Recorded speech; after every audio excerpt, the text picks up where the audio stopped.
So when I saw that the 23rd Psalm was one of the lectionary readings this week, I zoomed right in on that beautiful psalm on "In the presence of my enemies."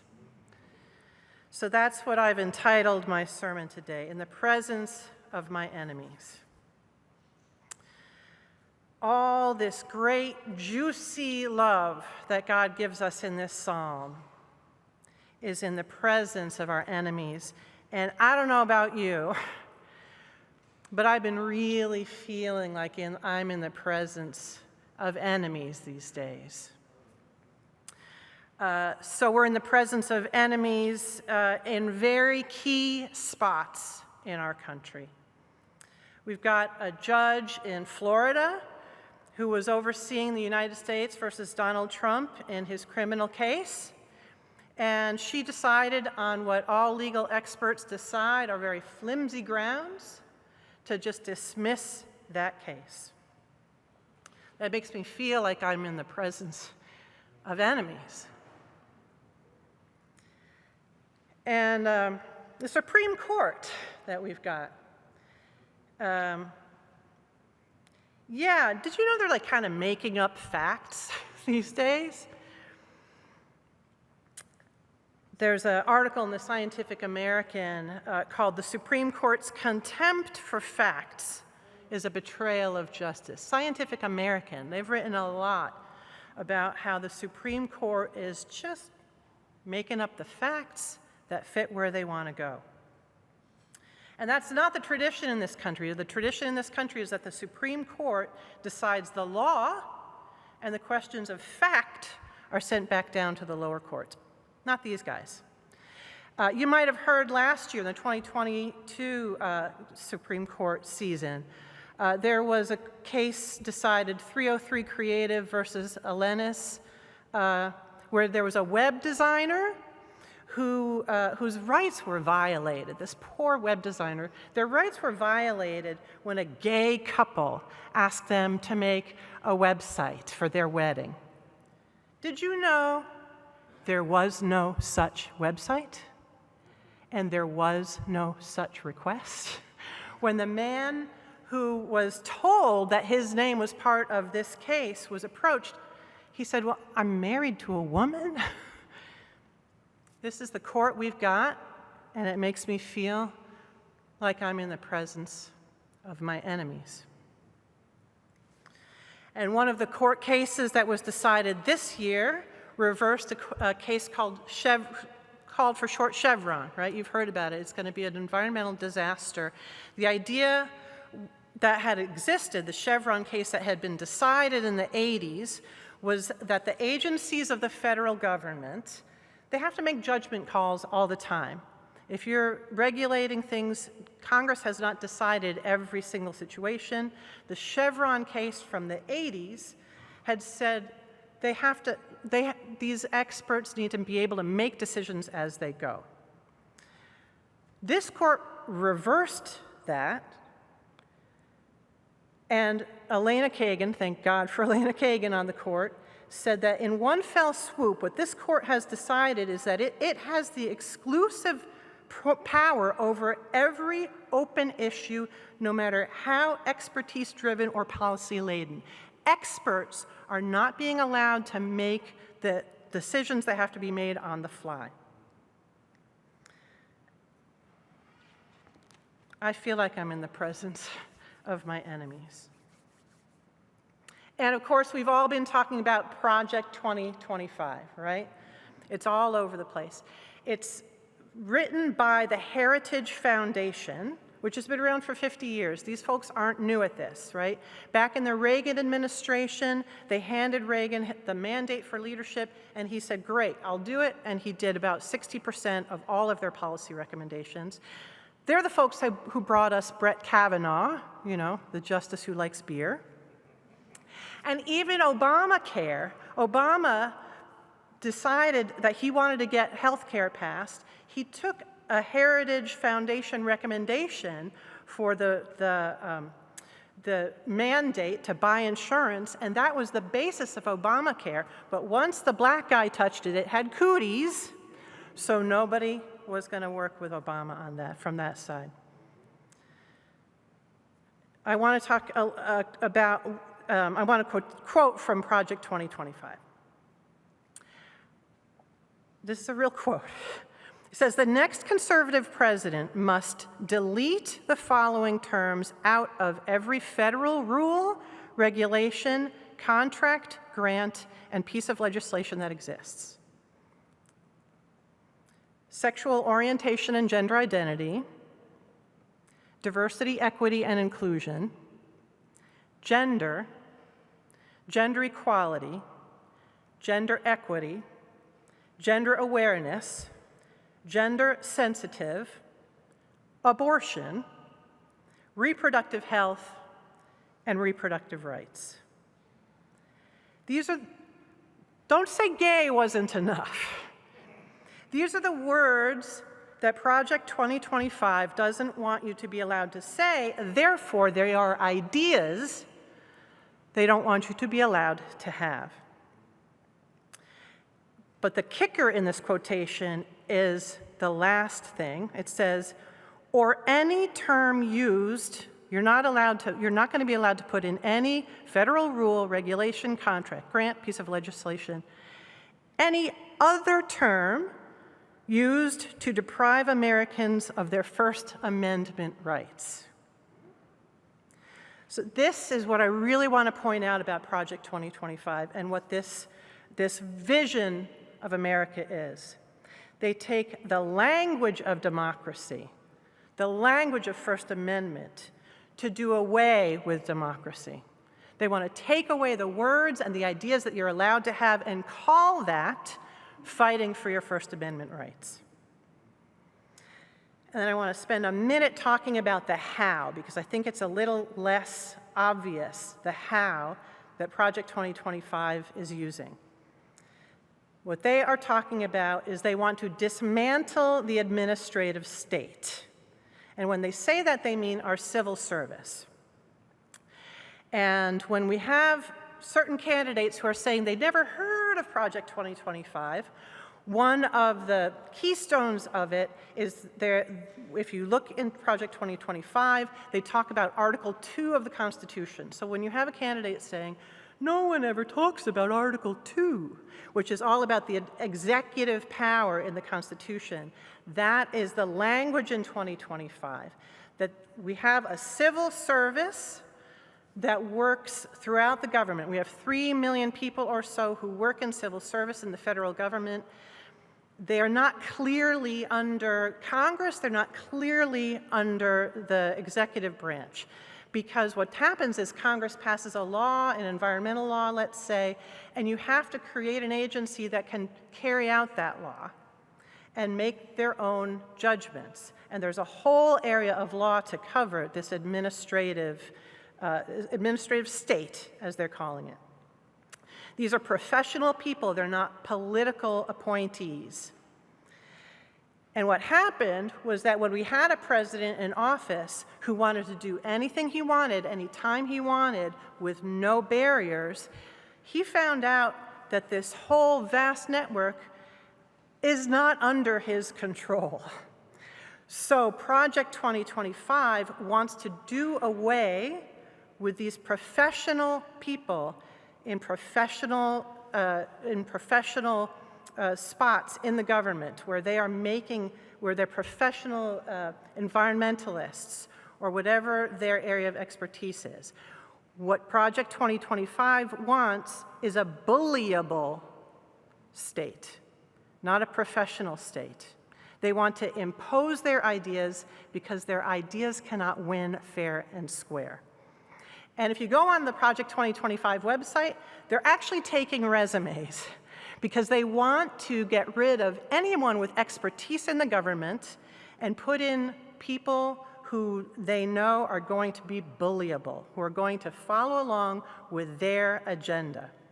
And when the Supreme Court overturned that Chevron case that I was just mentioning, it's specifically for the purpose of making sure that the professionals within this so-called administrative state, our civil service, do not have power, that everyone is under the power of the executive. That makes me feel like I'm in the presence of my enemies. And as I was preparing for today, I thought, when have we seen this level of threat to our democracy before? And I went back and I looked at the words of Theodore Parker, who was a Christian minister, abolitionist, who gave a talk in 1850, where he was also fighting an ideology of inhumanity, like we are fighting today. In 1850, he gave a sermon at the Anti-Slavery Convention of New England, and he contrasted the American idea, he used this phrase, the American idea, against the common idea of slavery. He said, there are two opposite and conflicting principles in American politics at this moment. The American idea, he said, is that we all have inalienable rights. We're all created equal. And the purpose of government is to give every person the opportunity to enjoy these rights. The implementation of this idea demands a democracy. And he used a phrase that Abraham Lincoln picked up. He said, a democracy is a government of all the people. We're all governed by it. It's by all the people.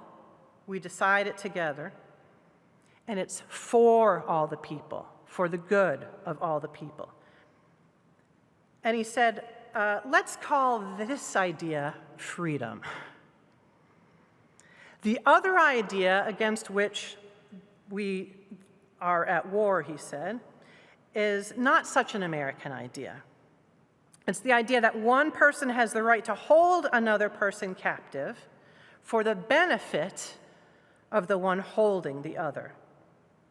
And this idea requires an aristocracy, a government of all the people, everyone's subject to it, but it's by a part of the people, and it's for a part of the people. This idea is contrary, he said, to eternal justice, contrary to the unchanging law of God, and it's called slavery.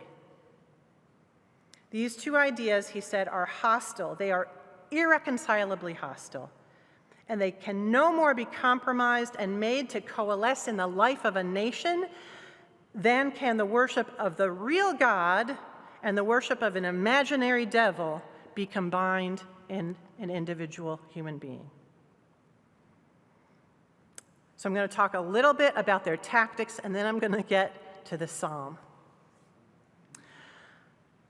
Tactic number one is what I talked about before. Use the language of democracy or God, if you're in a specifically Christian context. Use the language of democracy or God in order to dismantle democracy or dismantle the reign of God. Tactic number two, the ruse of literalism or originalism.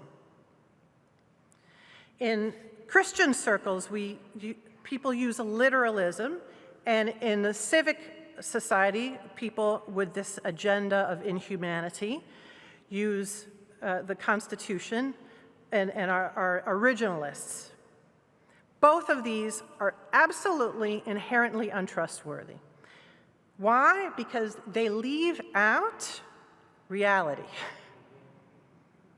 If I can just look at the Bible or just look at the Constitution has less than 5,000 words.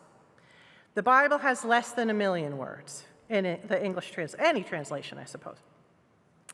If I can just limit to that little section, that little device, if I can just limit my analysis to just the Bible or just the Constitution, then I can leave out history.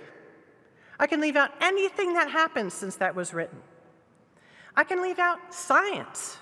I can leave out any shared knowledge that has grown since those were written. I can leave out any of the social realities of people as communities or groups, and whether those groups suffer oppression. I can leave out any kind of expertise, because studying something does not make you more knowledgeable. All you need to know is the X number of words that are in this document.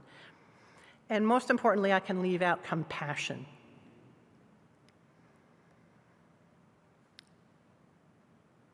All I need to do is make the relevant information finite and tiny. So now, that was what this being in the presence of my enemies was what I was swirling in when my eyes fell upon Psalm 23.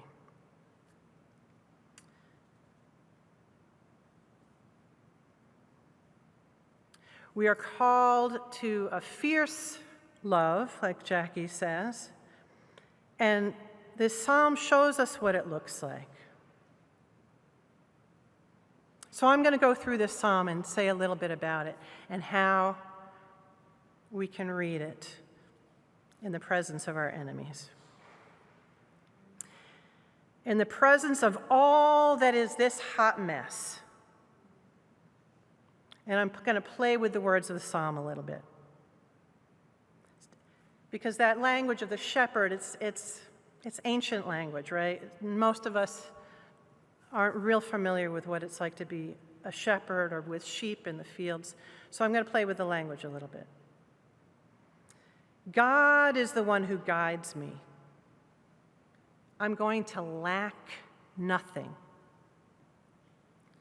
God gets me to lie down in the soft grass. And the word in the Hebrew, God makes me to lie down, it's actually a very specific word referring to like when you get an animal to stay still. So it's like when you have your puppy and you're like, sit.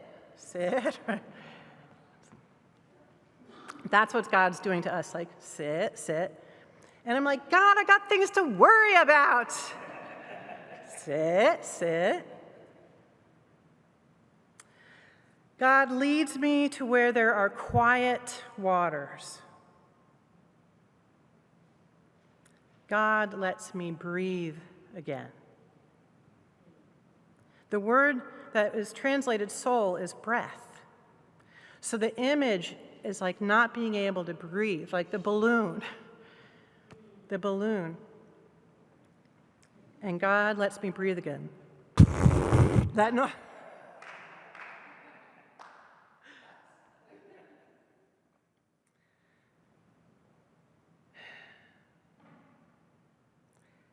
God leads me in the pathways of righteousness, right? We know what is right.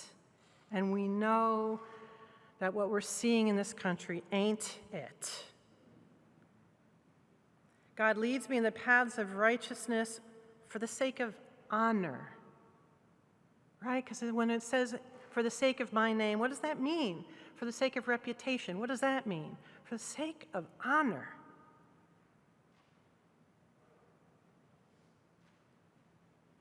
Even though I walk through the darkest valley, I fear no evil. For you are with me. The evidence of your character comforts me. Right? That's the rod and the staff. What does that mean? That means, what is God like? The evidence of God's character comforts me. Because I know that God loves with fierce love. In the Christian context, we believe that God sent Jesus to show us the character of God. And because I know who God is, I know who I am. You prepare a table before me in the presence of my enemies. I love that this psalm includes this. Somebody in Bible study, join us for Bible in the Middle whenever you want, every Sunday morning online. And someone the other day was saying, why is there all this talk about enemies in the Hebrew scriptures? And yeah, some of it's really kind of there's Psalms where there's a lot in there that it's not very pleasant. But I love the acknowledgement that we're not always safe. And in fact, a lot of the time, a lot of us are not safe. This love of God is clear-eyed. God knows it's not a safe world. And God says, we can do this even in the presence of your enemies. I got it. I see them over there plotting and conniving. You just sit down and have some tuna casserole, and then we're going to get to taking care of this nonsense that these people are engaging in. You need your strength. You adorn my head with oil. And the verb here, it's not anoint. The verb used in the psalm is not used anywhere else in the scriptures. And there's a luxuriousness to the word. So it's more like you adorn my head with oil. God's pampering us. My cup overflows. For surely goodness and mercy shall pursue me all the days of my life. If I can live this way, connected to fierce love, connected to you, connected to my divine source of nourishment and rest, goodness and mercy are looking for us. And I shall dwell in the house of God my whole life long. That's fierce love. We see our enemies hard at work. We see the enemies of justice plotting behind closed doors and more just plotting right out in the wide open. And we continue to lie down to refresh our bodies, to breathe again, to engage our spirits, and to sit at a table with our beloveds to make sure that we're connected with each other and ready to face what's next. And this morning we got some news. You all heard the news. We're in a new moment. And we can take advantage of the circumstances that we're in right now, in the presence of all of this crazy, crazy nonsense that we're having to deal with. Amen.